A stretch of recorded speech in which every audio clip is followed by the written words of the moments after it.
Welcome to Feed Your Mind. So today I will discuss with you how the sky is a clock.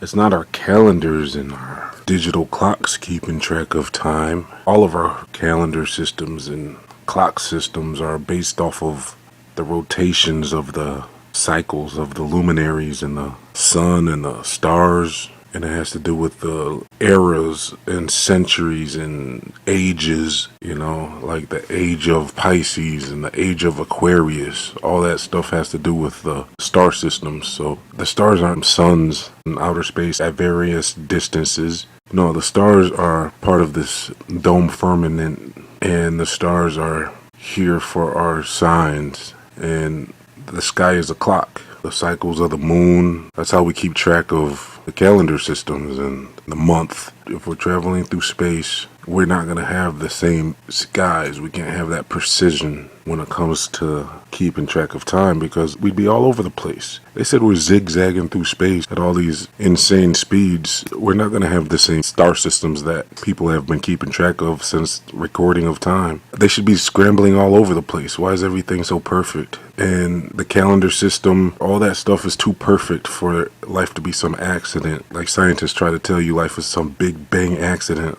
of some singularity appearing out of nothing, blowing up and turning into rocks, and then the rocks turn into lizards, and the lizards turn into monkeys, and the monkeys turn into people, and all the stars in the heavens keep perfect track of time. Our watches are set to the clocks of the heavens. That's what time is. Time is not the calendar on your wall. Time is the cycles of the heavens. The sky above you is perfection. It doesn't deviate. It keeps constant track of time for us to use. Look at the sundials. You can pull out a sundial from way back in the ages and it'll keep perfect time. The sun is running the same routes, just like a bus goes the same route every day. Well, the sun does the same route throughout the year, and that's why the sundial is perfect. It's because the heavens are perfect. It's not a random accident. So you got this display right here. As you can see, the sun travels east to west. So you got the same type of situation as the globe, where it can be daytime in China and nighttime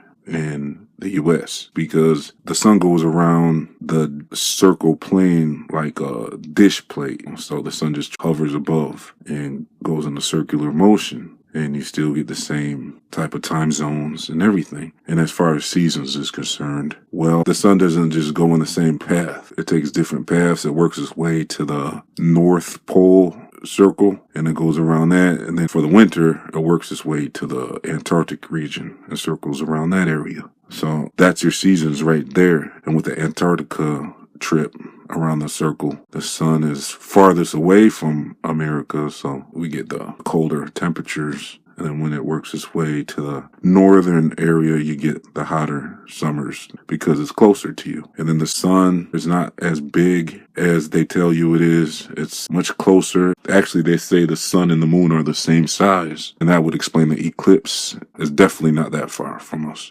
And you can tell too by sometimes you'll notice the sunbeams shining down through the clouds.